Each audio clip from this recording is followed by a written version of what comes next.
Yes guys, I hope that you're good. So today is going to be all about maximizing lead generation, and I wanted to do this video because I had a few consultations and a few chats with people over the last 6 to 8 weeks, and there's a massive thing about that. Look, yes, pushing as much volume as humanly possible, but when I've actually broken down someone's acquisition and nurturing process, it is just volume. And I'm like, if I'm getting one lead through the door, I want to maximize that one lead as much as possible to increase the likelihood of getting an appointment and getting conversion. Whereas I feel like, in essence, there's a lot of this skimming through as many messages and as many follow-ups as humanly possible, and just focusing on mass volume rather than actually, wait, there's 10 people who's clearly shown interest in what I'm doing. How do I actually maximize them to try and get them as a client? And that's basically what I'm going to break down in today's video. There's negative things associated with the mass volume and mass retargeting and just cycling through prospects as fast as possible, because in essence, if you're not providing value, you're not actually making an effort, you're not building a connection, and you're just spamming like fuck, how long does it take until you've messaged that many people that they in essence just don't give a fuck about what you're saying anymore, because you are just that person who's just messaging for the sake of it? Whereas if you go out of your way to actually really nurture a single prospect in, there's 6 steps I've put on the board there, and there's actually 7 which I've missed off, but I'll put another one in a minute. In 6 steps then, in essence, if you get 10 leads through the door, then you've got a higher likelihood of getting an appointment booking, right? If you get 100, you've got a higher likelihood of getting appointment bookings. Rather than just thinking, I'm going to send 1,000 messages out, let's actually look at things from a different perspective to think, how do we actually maximize nurturing a single person? Because if you can nurture a single person with effort and energy, and then scale that to 100 and scale that to 1,000, the rewards and stuff that you're going to get off the back of that in terms of sales and growth is going to be absolutely fucking ridiculous, guys. So I hope that you enjoy this one. It's a video that I've been looking forward to putting together. Righty then, let's go. So I've done a 6-step process off the back of, for example, a common thing, which is obviously using a lead magnet. So that is the prospect that we are talking about, and that's the example that I'm going to use. You can obviously generate leads in many different ways, but I'm just going to use a lead magnet as an example. So I've done a 6-step process, and I'm just going to do a breakdown of the importance of each individual stage. Right, so the first thing that you've got to actually think about when you are creating a lead magnet is, what are you actually giving away? Like, is it just a quick fucking guide that's taking you 5 minutes to put together? Or have you actually really thought about the actual value associated to it? So I'm just going to put a heart next to that one. So when someone like buys into this lead magnet and downloads this lead magnet and watches this video or reads this document, is it actually valuable? Do they actually appreciate what you are giving to them? Because if you are giving away shit assets and shit lead magnets, then you're going to get a shit response off the back of it. So this is a common area that I've seen many times before, where in essence people just not putting effort into actually building a high value lead magnet in the first place. A quote from Russell Brunson, which I really like, is he basically explains that you should give away your best stuff. If you give away your best stuff for free, then it'll make your paid services look absolutely irresistible. And that's something that I really believe in as well. The next thing that we've got to look at is, are you actually solving a problem, right? So you can create a lead magnet that is valuable, which is great, and someone likes reading it, they like watching it, and it's giving a bit of information. But are you actually fucking solving someone's pain point? Are you actually solving someone's problem? Because if you're solving someone's problem and pain point, then you're directly going to give them 10 times more confidence that you can help them on a much larger scale. So when you're creating your lead magnet, are you actually creating it associated with that niche's problems and that pain, or are you just creating something that's generic, right? If you solve a problem, you'll probably get a good form of action off the back of that, because it's not only valuable, but it's relieving someone's pain at the same time, right? So if you can give value and relieve someone's pain, right, then you're going to be onto a winner straight away.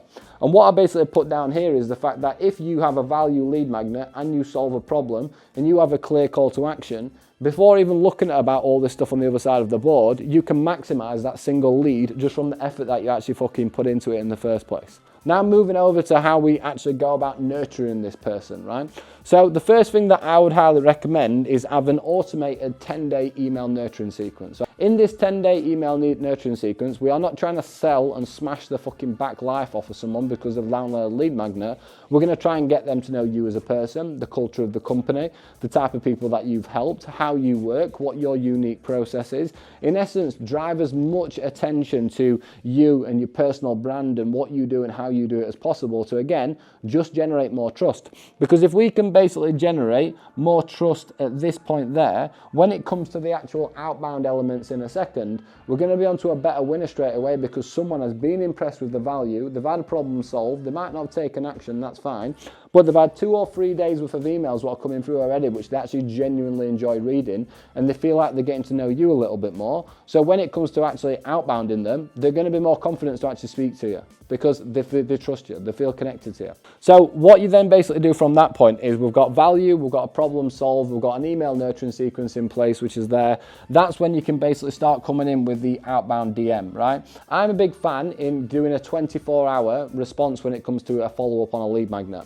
The rationale for that is, more often than not, someone might not have actually watched it or read it yet, but that's fine. But we can enter that conversation to see if they have or they haven't, right? And if we've entered that conversation, then that conversation is now open. It's really fucking easy to just dip back into that 2 or 3 days later and go, oh, have you got around to watching it or reading it yet?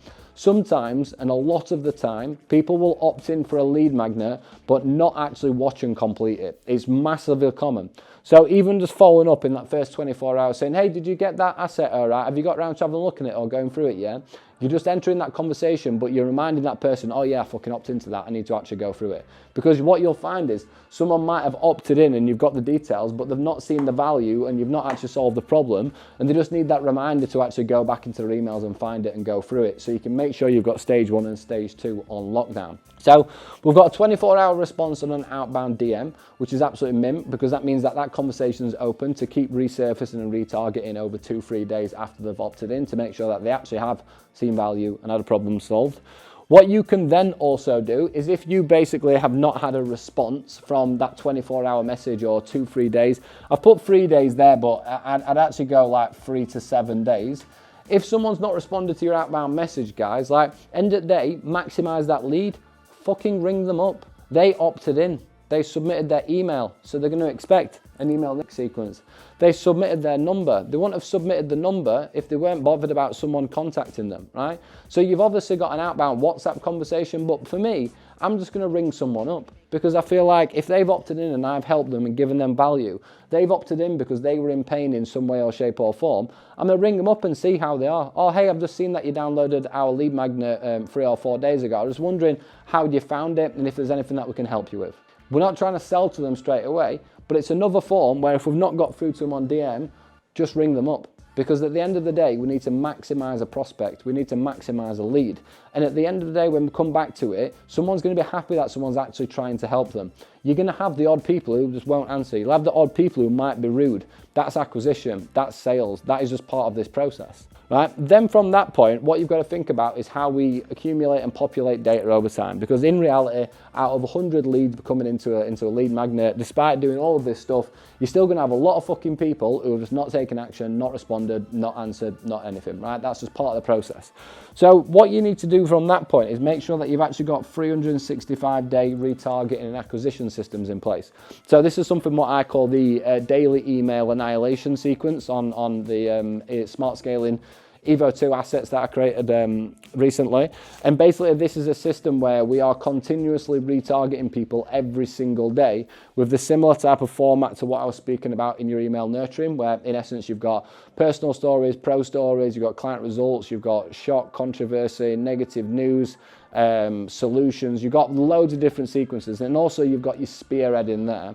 And the spearhead is there to clean up those people who have not taken action, but they have got a higher action threshold where they need a lot more emails, they need a lot more content, they need a lot more trust in order to think, actually, yeah, do you know what? I really like what this person's about, and now I'm going to book.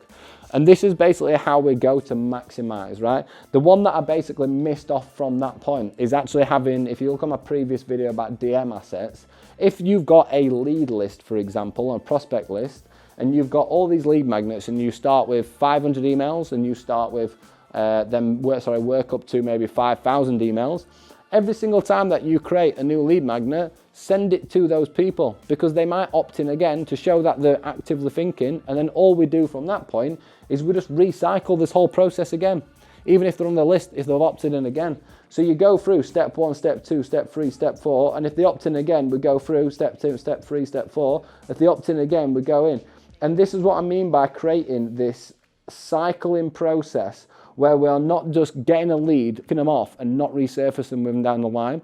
Once you've got someone who's in your database with emails, numbers and contacts, we need to continuously retarget and continuously go through and add value to that prospect, because again, you might have 10% of people who will act based on the fact that they saw value and a problem, right? You then might have 10% of people who will need to see the full 10 days of emails before thinking, actually, yeah, I'm going to book a call. You then might have 10% of people who will need that kind of straight up outbound DM conversation in order to take action. And that's normally a lot more than 20%. Sorry, 10%, more like 20, 30 or upwards. From that point, you might have the people who don't like the DM side of it, but they don't mind actually answering the fucking phone. So we're hitting another few percent there. And then you've got the final, like, X amount of percent that's left, where we're still retargeting these people every single day on emails.